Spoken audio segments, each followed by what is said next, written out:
Catherine Moncel, qui est journaliste à l'Écho Circulaire et qui va animer cette matinée.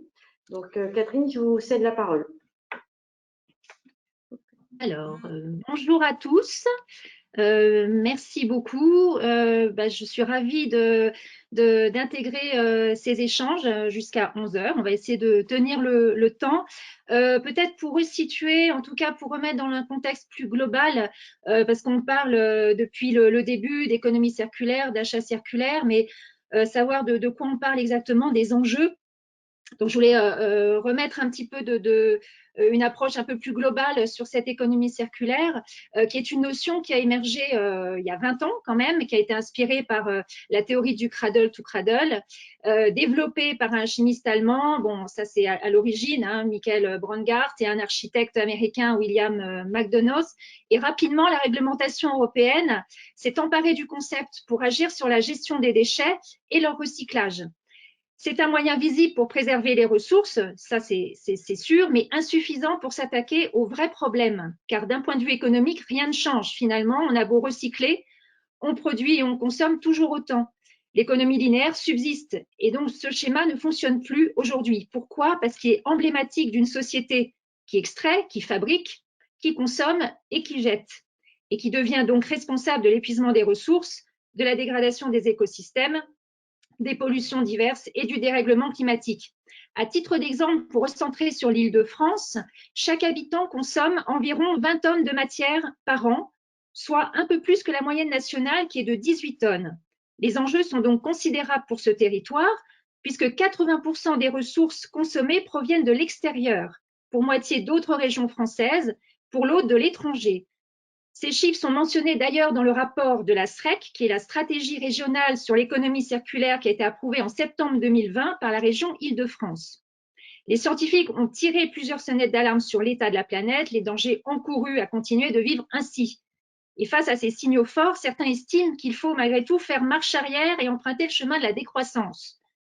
Passer d'une économie linéaire à une économie circulaire impliquera sans doute de repenser certains modes de vie, mais cela peut conduire aussi à imaginer de nouvelles façons de produire et de consommer qui n'obligeront pas forcément à revenir à l'âge de pierre ou à la bougie.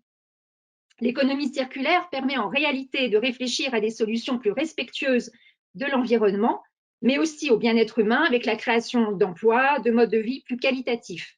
C'est en cela que l'économie circulaire ne peut être limitée uniquement à travers la gestion des déchets et leur recyclage, car avant même de produire ou de consommer, se dire pourquoi, pour qui et comment. Dans ces trois questions se trouvent plusieurs démarches, celle de l'éco-conception pour le fabricant. Celui-ci peut ainsi imaginer un produit allégé en matières premières, réparable, réutilisable, démontable, recyclable. Il peut aussi se dire que vendre l'usage ou la performance de ce produit va permettre de rallonger sa durée de vie tout en répondant aux besoins du consommateur de façon optimale. C'est ce qu'on appelle l'économie de la fonctionnalité. De son côté, le consommateur peut agir aussi en privilégiant le réemploi, les produits contenant des matières recyclées, l'économie de partage, les circuits courts.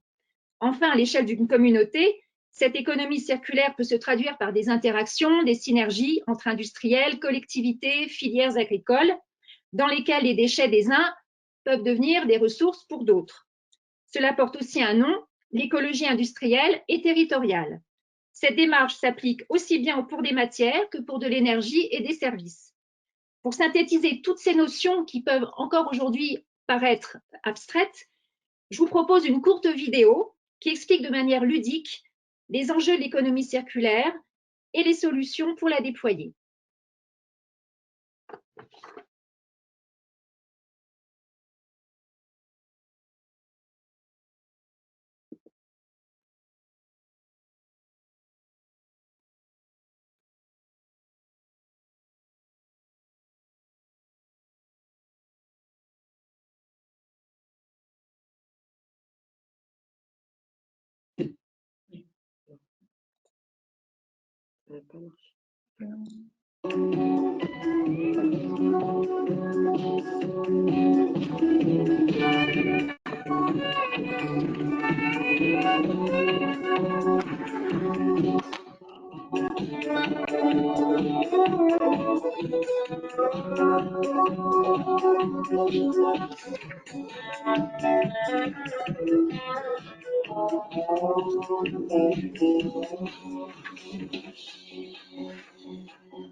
Donc, on voit que l'économie circulaire comporte des enjeux considérables à l'échelle mondiale, à l'échelle régionale, à l'échelle locale.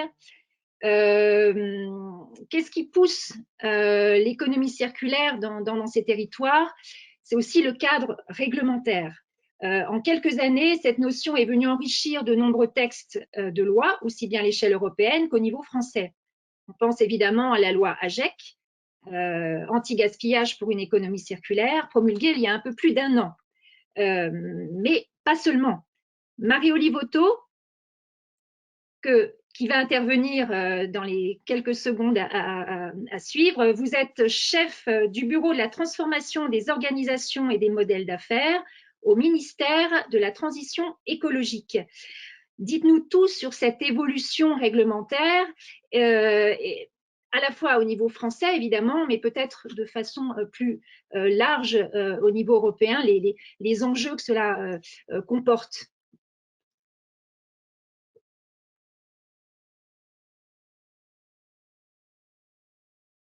Marie-Olive Otto.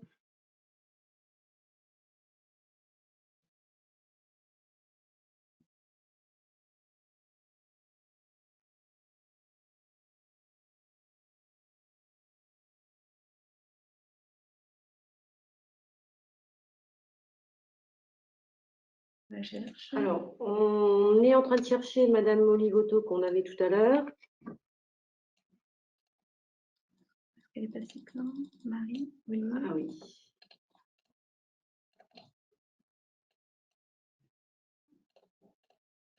Voilà, Madame, normalement, Madame Olivoto, on vous entend.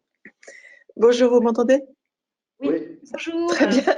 C'est un poème, c'est un poème, la technique. On travaille aussi sur le numérique chez nous. Bonjour à tous. Merci, merci de me laisser la parole. Je vais vous parler de 2 sujets essentiellement. Enfin, 2 sujets vraiment d'actualité qui concernent le plan national d'action pour les achats publics durables, le fameux PNAPD qui est attendu par beaucoup, et également d'une mesure de la loi anti-gaspillage pour une économie circulaire qui est portée par l'article 58 de la loi en question et qui a fait l'objet d'un décret en Conseil d'État qui a été publié au JO, je crois avant-hier, sur la commande publique durable. Je vais d'abord vous parler du plan national d'action, si ça vous va. Donc, je vais faire ça en 2 temps. Alors, le PNAPD, ce n'est pas la première édition du PNAPD. Certains, voire beaucoup d'entre vous le connaissent déjà. Je crois qu'on en est à la 3e édition. C'est un plan qui doit se vivre un peu comme une feuille de route nationale. C'est un plan qui est quinquennal, qui a pour objet de définir une stratégie nationale en rassemblant tous les acteurs. Et j'insiste sur ce point, c'est vraiment l'idée, et de mettre en œuvre ensuite des suivis pour les actions et les objectifs que le plan décline. Alors, ce 3e PNAPD, il est en cours d'élaboration et je peux même dire un peu de finalisation. Il a été construit par un comité de rédaction et là, on est dans la dernière phase, mais je vais y revenir. Et il intervient à un moment où on en parle de plus en plus puisque, comme vous le savez, le sujet de la commande publique comme levier d'économie circulaire est un sujet du plan de relance, mais aussi de la Convention citoyenne sur laquelle nous travaillons en ce moment puisque les débats sont en cours de la commission spéciale qui a été créée pour examiner le plan climat et résilience sur lequel, au Commissariat général au développement durable, nous sommes coordinateurs et aussi rédacteurs pour un certain nombre d'articles ou relecteurs, notamment relecteurs, puisque c'est l'adage de Bercy qui porte l'article 15 sur la commande publique durable. Alors, le PNAPD, ça fait quelques mois, quasiment un an que dans mon bureau, on s'occupe de commandes publiques durables. C'était avant porté par un autre bureau que le mien. Pour pouvoir le construire, on s'est posé la question un petit peu de savoir quel était le bilan. Alors, la slide qui vous est présentée, la slide suivante, sur le bilan, alors, les pourcentages ne sont pas parfaitement exacts parce qu'en fait, le bilan, les données qu'on a, elles portent plutôt sur 2013-2018, mais en gros, sur la partie quantitative et les objectifs qui avaient été posés dans la précédente édition qui portait sur 2015-2020 étaient d'objectifs de 25% de clause sociale pour les marchés qui les comprennent et de 30% de clause environnementale. On ne les a pas atteints. Néanmoins, et je vais vous en parler, on entend les rehausser à l'aune de la montée du sujet, de la Convention citoyenne et d'un certain nombre de dispositions qui rendent le sujet, enfin, le pilotage et une augmentation des ambitions nécessaires. On a également fait un bilan qualitatif de l'ancien plan. Alors, il y avait bien évidemment des choses positives. Les acteurs se sont appropriés le plan, il a permis d'orienter un certain nombre de choix. Néanmoins, ce qui ressortait de l'ancienne édition, enfin celle qui s'est terminée en 2020, c'est qu'il y avait peut-être trop d'actions, énormément d'actions, pas forcément un pilotage clairement défini, donc parfois presque trop de pilotes dans l'avion. Donc du coup ça a tendance à dissoudre un petit peu peut-être l'appropriation pour les porteurs des actions, et elles n'étaient peut-être pas toujours assez concrètes. Il y avait peut-être aussi un manque de suivi. Donc, c'est des points qui nous ont semblé essentiels pour l'édition qui est en cours de rédaction, voire de finalisation. Alors, comment il s'est construit ce plan? Ça s'est fait dans le cadre de deux instances, un comité de pilotage qui s'est réuni en tout début de process, c'était en septembre, qui va se réunir en fin de process, donc en avril, et un comité de rédaction qui est constitué de pas mal de ministères, mais également du GAP, enfin d'associations d'élus.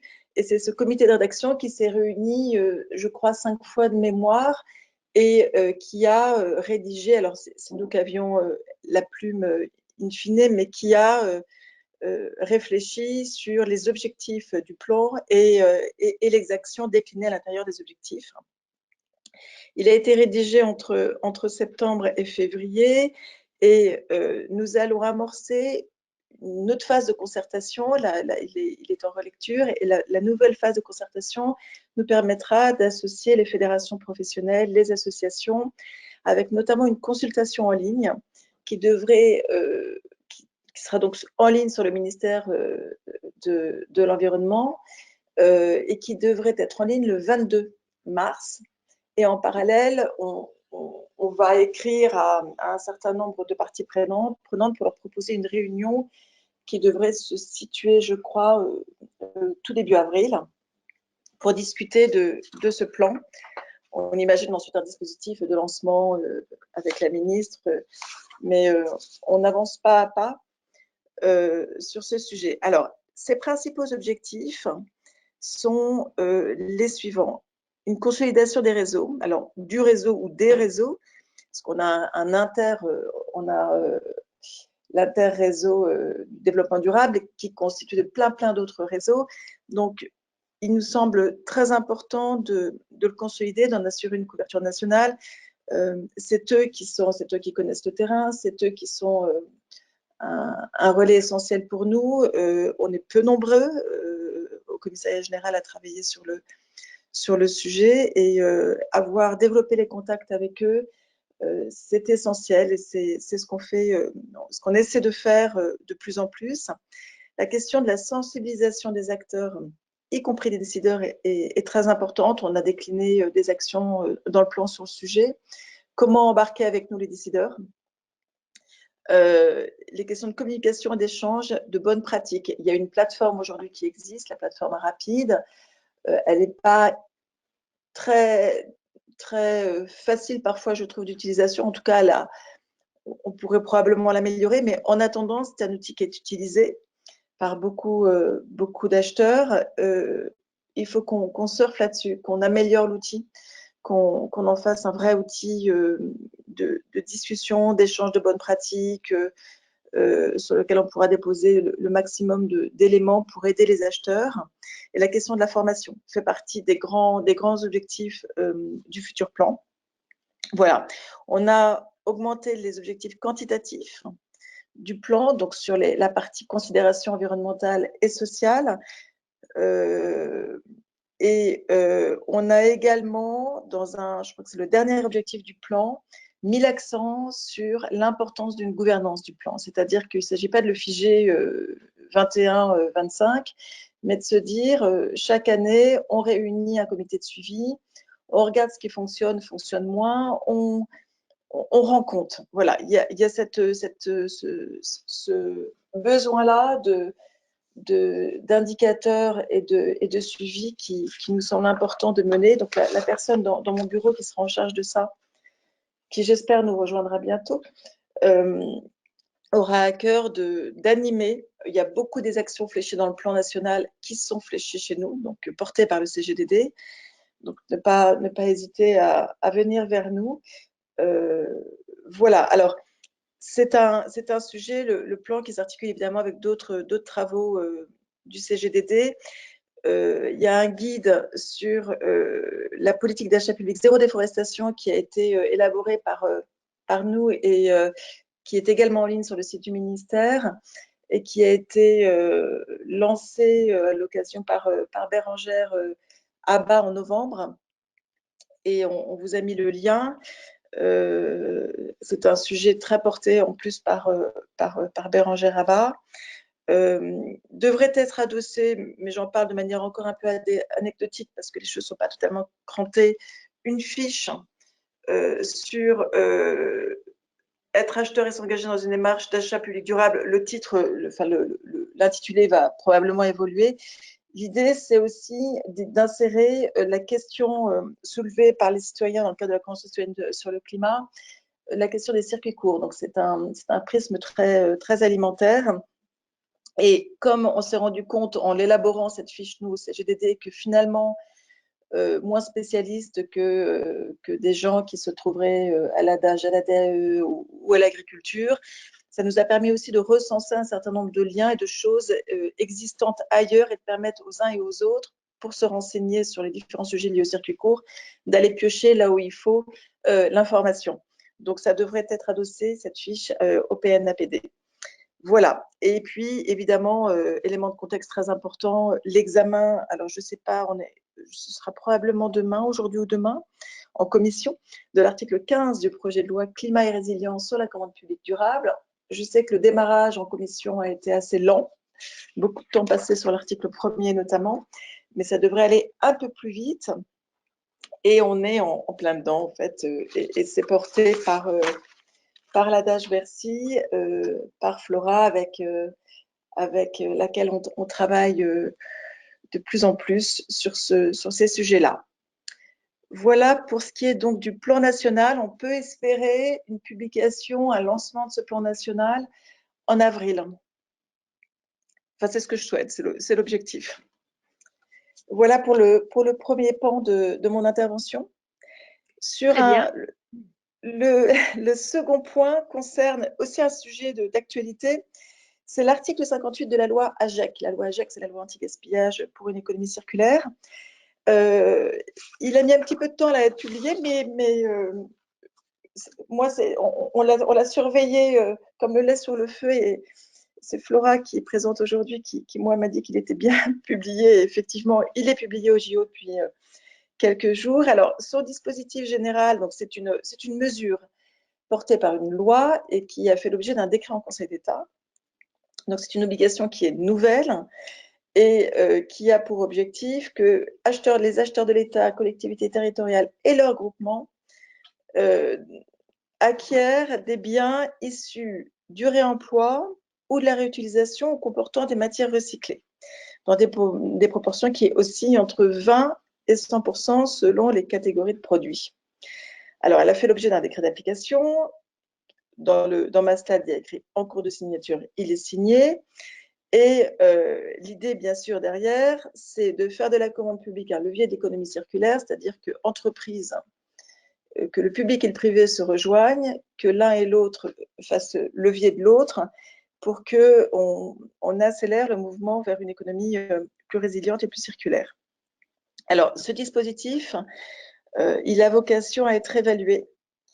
Alors, la deadline, c'est le 31 décembre. Il y aura un rapport. L'idée étant de faire évoluer les catégories, de se pencher sur la question de son application qui n'est pas évidente. Ce n'est pas simple de demander aux acheteurs d'appliquer des pourcentages d'achat intégrant du réemploi, de la réutilisation ou comportant des matières recyclées. On a largement concerté pour l'écriture de ce décret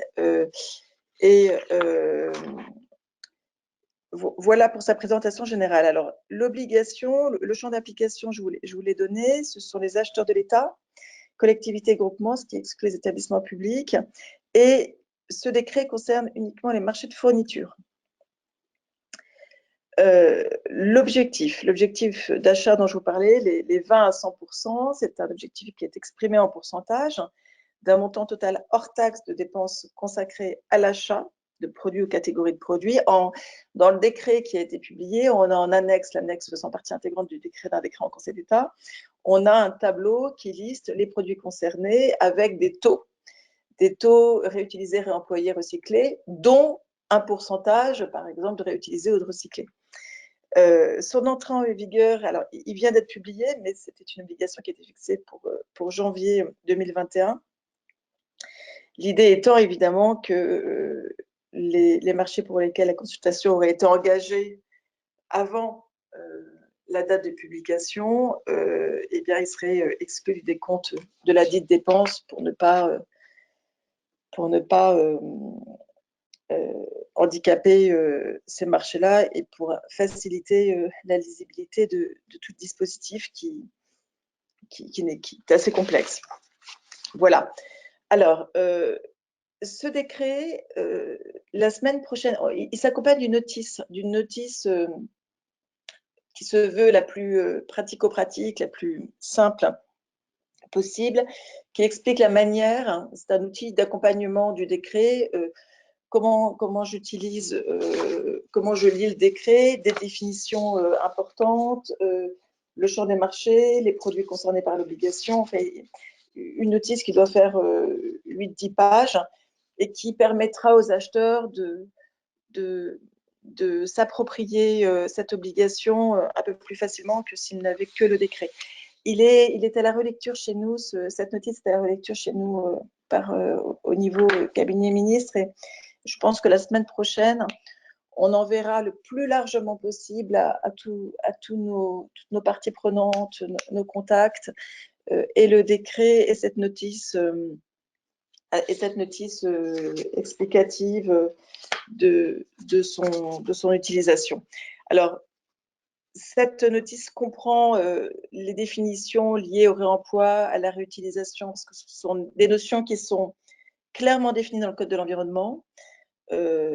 Par exemple, entre réemploi et réutilisation, il y en a un qui passe par le statut de déchet, l'autre pas. Enfin, ce sont des notions qui ne sont pas forcément d'un maniement très simple. Donc, elles sont définies. Il y a un rappel des différentes notions que je vous ai mis sur les slides en pages 11 et 12, sur ce qu'est le réemploi, ce qu'est la réutilisation, avec des exemples, et ce qu'est le recyclage. J'en viens aux produits auto-fixés. Alors, il y a deux slides qui sont consacrés.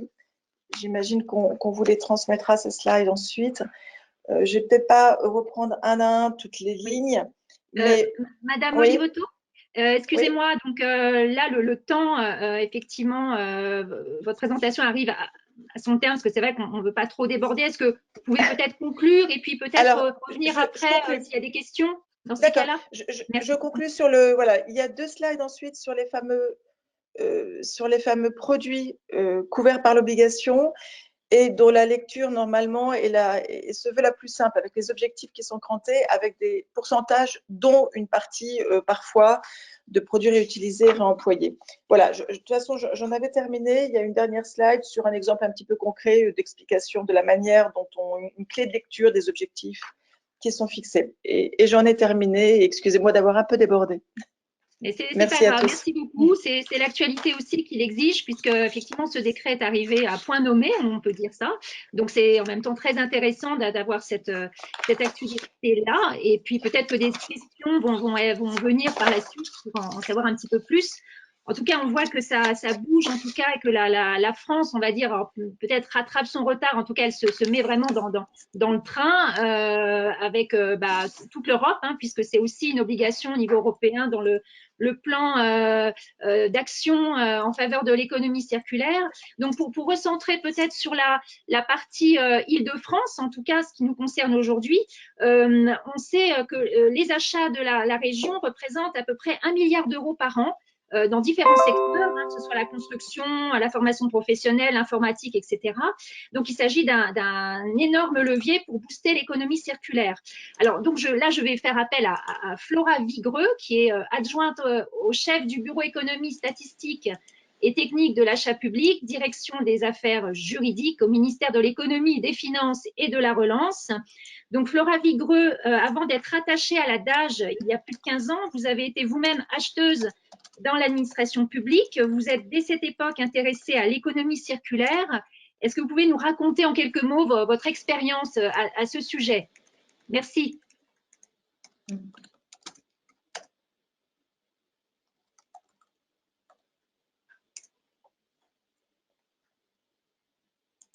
Laura, vous avez la parole.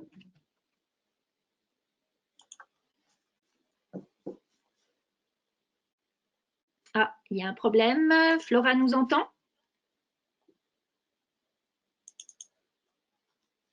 Merci, je pense que c'est bon. C'est bon, parfait. Merci. Alors, Donc, on vous donne 15 minutes, hein, enfin 15 minutes en tout pour présenter effectivement votre expérience et puis justement votre activité au sein de la DAGE et ce que vous faites en matière d'économie circulaire. Merci. Merci beaucoup, le chrono est enclenché de mon côté. N'hésitez pas à me faire des signes. Effectivement, il y a 15 ans, comme vous l'avez dit, le concept d'économie circulaire, il est arrivé il y a une vingtaine d'années. Donc, dans la commande publique, pour la plupart des acheteurs, ce n'était pas un terme qu'on employait. Par contre, effectivement, vous pouvez enclencher les slides. Pas. Tu peux mettre ta caméra, Flora. Ma caméra, ok, là c'est bon. Voilà, merci. Donc, vous pouvez effectivement passer au slide au prochain. Voilà. Et donc, il y a effectivement une quinzaine d'années, on était aussi au niveau réglementaire, plutôt dans de l'incitatif, mais il y avait quand même quelques signaux. On va le voir dans le slide suivant. Et en tant qu'acheteur, effectivement, comme pas mal d'acheteurs qui nous écoutent, les premiers réflexes, ça a été effectivement la question du recyclage, donc demander des produits recyclés. Je l'ai effectivement vécu sur un marché de papier et on m'a effectivement dès le début dit mais ça va être plus cher, ça va être compliqué. Et je me souviens qu'à l'époque, venant fraîchement des études de droit, j'avais sorti le code. À l'époque, c'était déjà un code qui est après redevenu un décret puis repassé en code. Et dedans, il était inscrit qu'il y avait une obligation de prise en compte du développement durable dans la définition des besoins, déjà. Et donc, très naïvement, j'ai dit, mais on a une obligation en tant qu'acheteur. Donc, voilà, il faut au moins y penser pour tous nos achats et voir se poser la question. Et donc, ça à travers la question du papier que je me suis d'abord interrogée sur le sujet. Et comme vous l'avez dit, en fait, très vite, on s'est rendu compte que le recyclage était limité en termes d'impact, puisqu'il ne réglait pas le problème de la consommation. Et sont venus tous les concepts que vous avez évoqués. Donc, en zéro déchet, on parle des 5 R, donc, qui vont même jusqu'à refuser. Hein, et on le retrouve d'ailleurs dans les textes sur les interdictions de plastique. Il y a la question du refus, qui vont vraiment beaucoup plus loin, qui était la question du recyclage. Donc, c'est un cheminement en fait sur 15 ans. Et c'est vrai que quand je suis arrivée ensuite à Maximilien, dans mes anciennes fonctions, on a eu aussi quelques expériences toujours avec beaucoup d'anecdotes, mais que j'ai pas le temps de détailler, sur la question des gobelets Maximilien. Donc ça, c'était un achat avant qu'on soit en GIP, enfin que le Maximilien soit en GIP en tant qu'association. Il y avait la question des gobelets réutilisables, que ce soit pour des événements ou pour l'organisation de réunions. Bon, jusqu'à ce qu'on se rende compte qu'il y a quand même toujours une question d'usage et la question de savoir qui fait la vaisselle après les réunions, les groupes de travail sur les gobelets Maximilien. Voilà, c'est là aussi où on avance, on évolue. Et puis aussi, j'ai souvenir avec l'ensemble la région Île-de-France, mais aussi de l'ensemble des membres, toutes les anecdotes sur les salons. Notamment le salon des maires, le salon des maires d'Île-de-France, où il y a quand même souvent pas mal de gaspillage et où il y avait vraiment eu un travail de mutualisation avec la région en termes de mobilier et l'investissement sur une table qui sert, je crois, toujours, il me semble, Maximilien, pour les réunions et qui sert également pour les salons. Et donc, on était déjà en train d'essayer de s'appliquer à nous-mêmes ces notions-là qui n'étaient pas forcément obligatoires. Elles sont devenues de plus en plus obligatoires dans les textes. Donc, ça a été déjà dit par Marie. Simplement, quelques rappels. La notion d'économie circulaire dans le code, elle apparaît à travers les SPASER, les fameux schémas d'achat socialement et écologiquement responsable. Et ce qui est intéressant sur ces SPASER, c'est qu'il est prévu un suivi annuel. Donc, il sera intéressant de voir avec tous les acteurs qui ont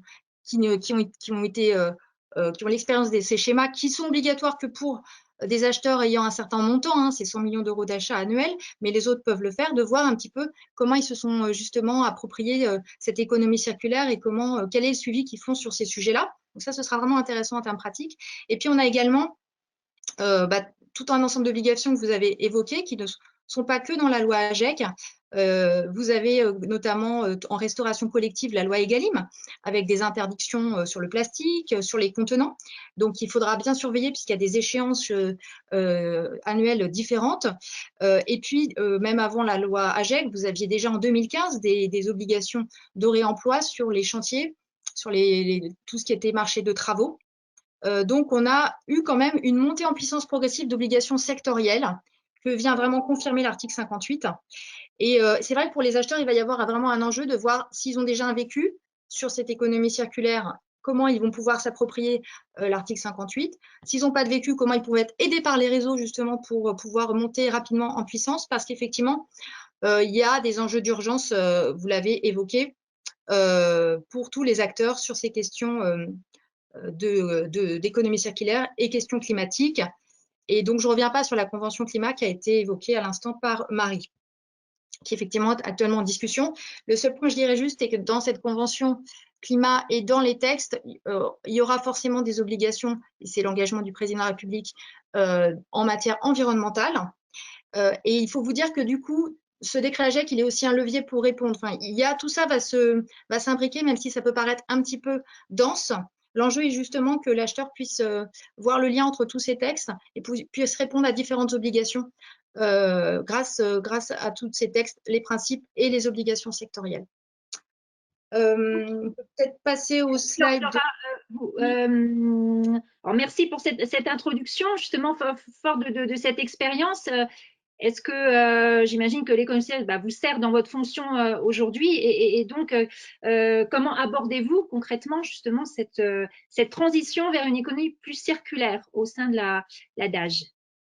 Alors là aussi, je dirais que ça s'est fait progressivement puisque au sein de la DAJ de Bercy, il y a aussi, en complément, on travaille évidemment de façon très partenariale, comme ça a été dit avec le CGDD, des actions de concertation parce que, vous pouvez passer au slide suivant, on est constitué à la fois d'une partie réglementaire, qui n'est pas mon bureau, mais avec qui évidemment on travaille sur ces questions. Et donc, c'est aujourd'hui la partie réglementation, le bureau A, qui aussi pilote les travaux du CCAG sur lesquels je vais revenir parce qu'ils ont un impact sur l'économie circulaire. On a un bureau qui s'occupe du conseil aux acheteurs, qui travaille notamment en lien avec la CIJAP, que connaissent les collectivités territoriales, qui est vraiment le bras armé territorial. Et puis, mon bureau qui est en fait un bureau transverse qui travaille à la fois sur les questions de pilotage autour de la commande publique, donc instance officielle de concertation entre acheteurs, fédérations professionnelles, institutions, Et donc, ça nous permet d'animer différents groupes de travail et de produire différents livrables. Donc, la concertation est vraiment le cœur en fait, de notre activité. Et puis également de recensement statistique sur lequel je vais revenir, puisqu'on a effectivement des missions autour des données des marchés publics. Tout ça renforcé par des experts au sein du bureau sur différents sujets et notamment sur le développement durable et l'accès des TPE, PME. Donc ça, c'était pour vous expliquer un petit peu. Donc, je vous ai mis des petites images pour un petit peu animer. Je ne sais pas si vous avez peut-être vu, il y a la tasse des 20 ans de l'adage. Donc ça, c'était une idée qu'on avait partagée avec l'écologie. Alors certes, elle est en plastique, mais vous voyez, sur l'économie circulaire, on progresse étape par étape, mais c'est une tasse donc réutilisable qui permet, dans les machines à café notamment, d'éviter d'avoir un gobelet. Donc voilà, c'est un petit clin d'œil sur les choses qu'on s'applique à nous-mêmes pour l'économie circulaire. Et puis aussi, Bercy est engagé dans une démarche Bercy Vert. Donc, on a aussi la possibilité, c'est ça très intéressant, de participer à des groupes de travail plus ou moins formels entre agents pour améliorer nos pratiques. Et donc, l'économie circulaire, c'est aussi un sujet qu'on partage entre agents. Peut-être vous dire quelques mots sur une page qui a été mise en ligne à l'automne 2020 et qui vous permettra justement de retrouver un peu tous ces travaux de concertation, tout le cadre en fait de l'achat responsable. Il se fait véritablement avec des renvois vers le PNAPD, vers la plateforme rapide qu'a évoqué Marie. L'idée, c'est vraiment que les acheteurs sachent qu'il y a un cadre favorable. Donc, c'est de les encourager à y aller, de leur rappeler quand même quelques principes. Et puis, à disposition, ils ont un PPT qui peuvent télécharger, qui peuvent se réapproprier, qui peuvent utiliser justement pour diffuser pour leurs élus ou pour leurs acteurs, et qui rappellent en fait le b.a.-ba, je dirais, quand on a une démarche proactive sur l'achat responsable, donc là qui sera encore plus importante pour le décret AGEC et qui est d'ailleurs reprise en partie dans la notice dont vous a parlé Marie, c'est toute la partie phase amont. Alors là, il va falloir activer pour le décret AGEC qui s'applique, puisque évidemment, le mieux, c'est d'arriver très rapidement à faire une cartographie de ses achats, de pouvoir faire de la programmation achat, du sourcing. Donc là-dessus, les réseaux vont être vraiment très importants, plus les acheteurs qui ont une certaine maturité sur le sujet pour pouvoir impulser une vraie dynamique et également bien penser aux leviers qui favorisent l'accès aux TPE, PME, à l'économie sociale et solidaire, avant et pendant l'exécution du marché, avec les classiques allotissement, mais néanmoins incontournables, tout ce qui peut permettre de simplifier. Donc, je sais que Maximilien là-dessus travaille également depuis longtemps. La pondération des critères, le pilotage du contrat, tout ce qui permet de faciliter la trésorerie. Donc, ça, c'est un peu le b.a.-ba, mais qui est applicable pour toute démarche d'achat responsable et notamment en matière d'économie circulaire. Et puis, prochainement, évidemment, on se fera le relais de cette fameuse notice, des guides aussi sur la restauration collective auxquels on participe, qui sont pilotés par l'agriculture, qui ont donc un volet, je le rappelle, économie circulaire, gaspillage, et puis aussi des guides de la direction d'achat de l'État qui aussi portent ces sujets-là. Un petit focus sur les CCAG. Donc, les CCAG, vous le savez, c'est incontournable dans les marchés publics, puisque ce sont vraiment les clauses auxquelles l'acheteur fait référence quand il cite les CCAG. La mise à jour donc, qui est actuelle sur les CCAG qui étaient initiés en 2009, enfin plutôt mis à jour en 2009, va avoir pour intérêt plusieurs intérêts, mais notamment pour ce qui nous intéresse, une prise en compte renforcée de l'accès des TPE, PME et du développement durable. Donc ça, c'est vraiment une volonté de notre ministre, enfin nos ministres, mais de pouvoir vraiment faire du CCAG un vrai levier. Et donc, en termes de calendrier, bon, vous avez sans doute parmi vous participé aux consultations. Il y a une consultation déjà qui avait démarré l'année dernière avec certains acteurs et élargie progressivement. Il y a eu des groupes de travail. La consultation publique donc, qui s'est terminée en février dernier. Et donc, on est toujours sur l'optique de permettre l'entrée en vigueur de ces CAG en avril, évidemment avec des dispositions transitoires qui seront sans doute communiquées, et puis des notices et des guides. Et donc, pourquoi c'est intéressant ce CCAG? Parce que justement, il vient concrétiser sous forme de clauses types qui vont s'appliquer dans l'exécution du marché, les aspects de développement durable et des clauses aussi sur l'économie circulaire. Donc, on peut montrer dans le prochain slide une illustration. Donc, je vous laisserai vous approprier. Je vais juste faire un petit focus sur la question des emballages, puisqu'il y a effectivement une nouveauté dans les CCAG. Donc, je parle là de choses qui ont déjà été publiées, hein, mais il peut encore y avoir des petits ajustements jusqu'au 1er avril. C'est la question des contenants et de l'obligation pour le titulaire d'utiliser des contenants réutilisables, recyclés, recyclables ou réemployés et de les collecter. Donc ça, c'est le principe. Mais comme vous le savez, les CCAG, l'acheteur peut déroger.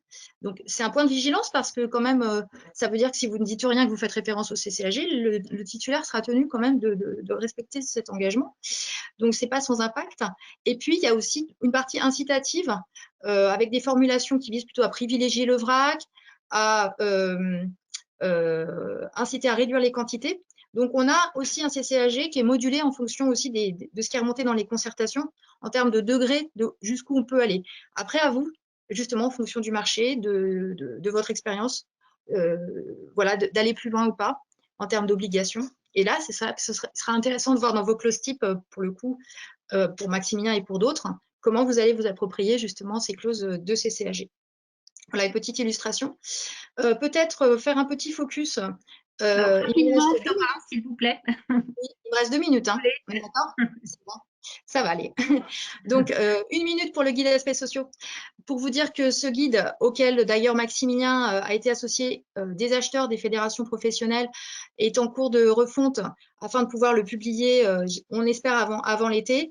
Il a plusieurs vocations et justement, il y a un lien très fort avec les CCAG. On a fait vraiment un travail de concertation au moment des CCAG pour que les acteurs de l'insertion du social puissent à la fois être contributeurs sur le CCAG et sur ce guide, de façon à ce qu'on soit en totale cohérence. Et il y a eu 4 groupes de travail avec une nouvelle thématique qui est la thématique économie circulaire. Je vous laisse passer au slide suivant.